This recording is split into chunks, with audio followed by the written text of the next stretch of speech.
Hi everyone, so it is the final chapter of The Magician's Nephew by C.S. Lewis. What is going to happen? How is this story going to end? I'm so excited, I hope you are too. Let's get into it. So, chapter 15, the end of this story and the beginning of all the others. You need no rings when I am with you, said the voice of Aslan. The children blinked and looked about them. They were once more in the wood between the worlds. Uncle Andrew lay on the grass, still asleep. Aslan stood beside them. Come, said Aslan, it is time that you went back. But there are two things to see first, a warning and a command. Look here, children. They looked and saw a little hollow in the grass with a grassy bottom, warm and dry. When you were last here, said Aslan, that hollow was a pool, and when you jumped into it, you came to the world where a dying sun shone over the ruins of Charn. There is no pool now. That world is ended, as if it had never been. Let the race of Adam and Eve take warning. Yes, Aslan, said both the children, but Polly added, but we're not quite as bad as that world, are we, Aslan? Not yet, daughter of Eve, he said. Not yet, but you are growing more like it. It is not certain that some wicked one of your race will not find out a secret as evil as the deplorable word, and use it to destroy all living things. And soon, very soon, before you are an old man, an old woman, great nations in your world will be ruled by tyrants, who care no more for joy and justice and mercy than the Empress Jadis. Let your world beware. That is the warning. Now for the command. As soon as you can, take from this uncle of yours his magic rings, and bury them, so that no one can use them again. Both the children were looking up into the lion's face as he spoke these words, and all at once, they never really knew exactly how it happened, the face seemed to be a sea of tossing gold in which they were floating, and such a sweetness and power rolled about them and over them and entered them that they felt they had never really been happy or wise or good or even alive and awake before. And the memory of that moment stayed with them always, so that as long as they both lived, if ever they were sad or afraid or angry, the thought of all that golden goodness and the feeling that it was still there, quite close, just round some corner, or just behind some door, would come back and make them sure, deep down inside, that all was well. Next minute, all three of them, Uncle Andrew now awake, came tumbling into the noise, heat, and hot smells of London. They were on the pavement outside the Kittleys' front door, and except that the witch, the horse, and the cabby were gone, everything was exactly as if they had left it.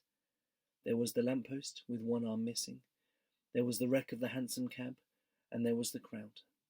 Everyone was still talking, and people were kneeling beside the damaged policeman, saying things like, "He's coming round," or "How do you feel now, old chap?" or "The ambulance will be here in a jiffy." Great Scott, thought Diggory. I believe the whole adventure's taken no time at all. Most people were wildly looking round for Jadis and the horse.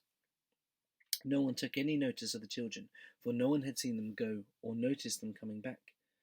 As for Uncle Andrew, between the state of his clothes and the honey on his face, he could not have been recognised by anyone. Fortunately, the front door of the house was open, and the housemaid was standing in the doorway, staring at the fun. What a day that girl was having. So the children had no difficulty in bustling Uncle Andrew indoors before anyone asked any questions. He raced up the stairs before them, and at first they were very afraid he was heading for his attic and meant to hide his remaining magic rings, but they needn't have bothered. What he was thinking about was the bottle in his wardrobe, and he disappeared at once into his bedroom and locked the door. When he came... Oh, damn it. I'm going to have to do this again.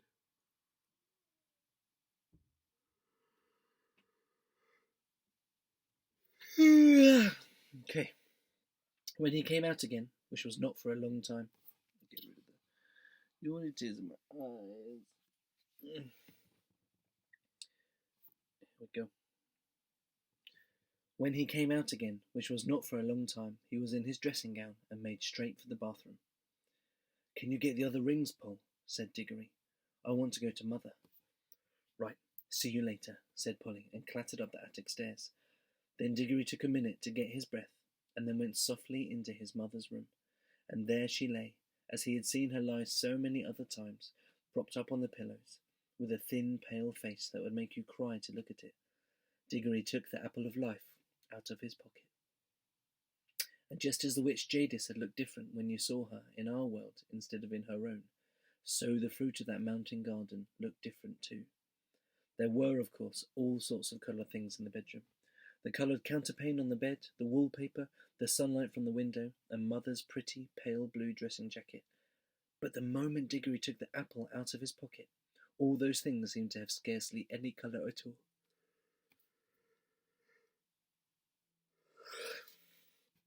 But the moment Diggory took the apple out of his pocket, all those things seemed to have scarcely any colour at all. Every one of them, even the sunlight, looked faded and dingy. The brightness of the apple threw strange lights on the ceiling. Nothing else was worth looking at. You couldn't look at anything else. And the smell of the apple of youth was as if there was a window in the room that opened on heaven. "Oh, darling, how lovely," said Diggory's mother. "You will eat it, won't you, please?" said Diggory. "I don't know what the doctor would say," she answered, "but really, I almost feel as if I could." He peeled it and cut it up and gave it to her piece by piece, and no sooner had she finished it than she smiled and her head sank back on the pillow and she was asleep. A real, natural, gentle sleep, without any of those nasty drugs. Yes. And no sooner had she finished it than she smiled and her head sank back on the pillow and she was asleep. A real, natural, gentle sleep, without any of those nasty drugs, which was, as Diggory knew, the thing in the whole world that she wanted most. And he was sure now that her face looked a little different. He bent down and kissed her very softly and stole out of the room with a beating heart, taking the core of the apple with him. For the rest of the day, whenever he looked at things about him, he saw how ordinary and unmagical they were. He hardly dared to hope, but when he remembered the face of Aslan, he did hope. That evening he buried the core of the apple in the back garden. Next morning, when the doctor made his usual visit, Diggory leant over the banisters to listen. He heard the doctor come out with Aunt Letty and say, "Miss Kettley, this is the most extraordinary case I have known in my whole medical career. It is like a miracle. I wouldn't tell the little boy anything at present. We don't want to raise any false hopes, but in my opinion—" Then his voice became too low to hear. That afternoon he went down the garden and whistled the agreed secret signal for Polly. She hadn't been able to get back the day before.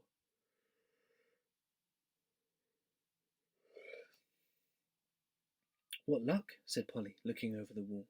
"I mean, about your mother." I think it's going to be all right," said Diggory. "But if you don't mind, I'd really rather not talk about it yet." "What about the rings?" "I've got them all," said Polly. "Look, it's all right. I'm wearing gloves. Let's bury them." "Yes, let's. I've marked the place where I buried the core of the apple yesterday." Then Polly came over the wall, and they went together to the place. But as it turned out, Diggory need not have marked the place. Something was already coming up. It was not growing so that you could see it grow, as the new trees had done in Narnia, but it was already well above ground. They got a trowel and buried all the magic rings, including their own ones, in a circle round it. About a week after this, it was quite certain that Diggory's mother was getting better. About a fortnight later, she was able to sit out in the garden, and a month later, that whole house had become a different place. Aunt Letty did everything that Mother liked. Windows were opened, frowsy curtains were drawn back to brighten up the rooms, there were new flowers everywhere, and nicer things to eat. And the old piano was tuned, and Mother took up her singing again, and had such games with Diggory and Polly that Aunt Letty would say, "I declare, Mabel, you're the biggest baby of the three." When things go wrong, you'll find they usually go on getting worse for some time. But when things once start going right, they often go on getting better and better. After about 6 weeks of this lovely life, there came a long letter from Father in India, which had wonderful news in it.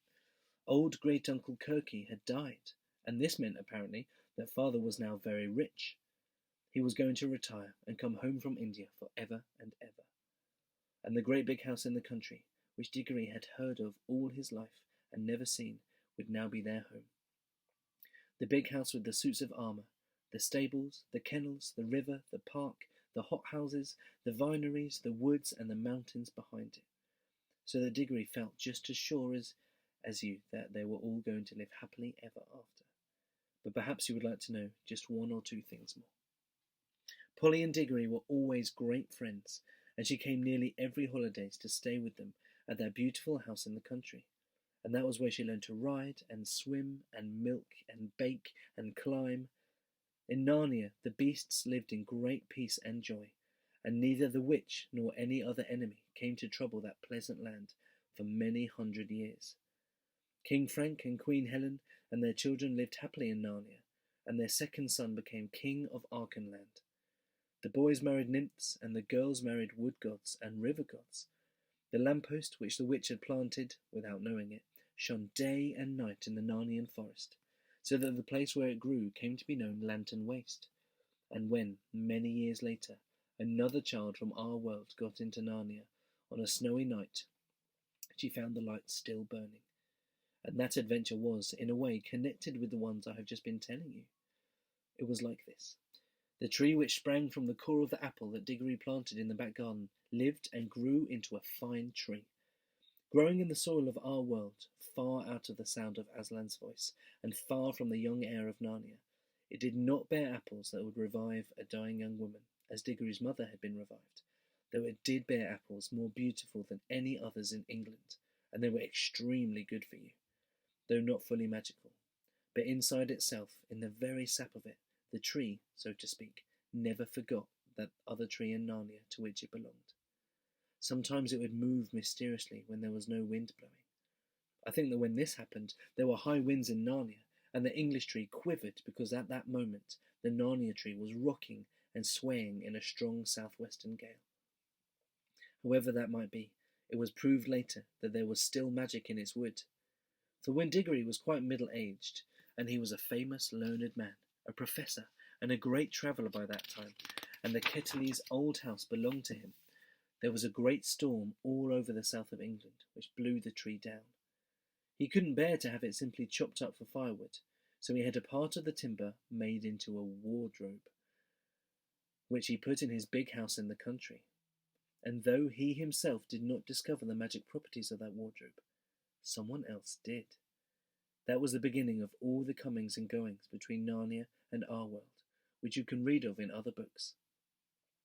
When Diggory and his people went to live in the big country house, they took Uncle Andrew to live with them, for Diggory's father said, "We must try to keep the old fellow out of mischief, and it isn't fair that poor Letty should have him always on her hands."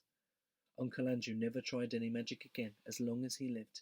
He had learnt his lesson, and in his old age he became a nicer and less selfish old man than he had ever been before.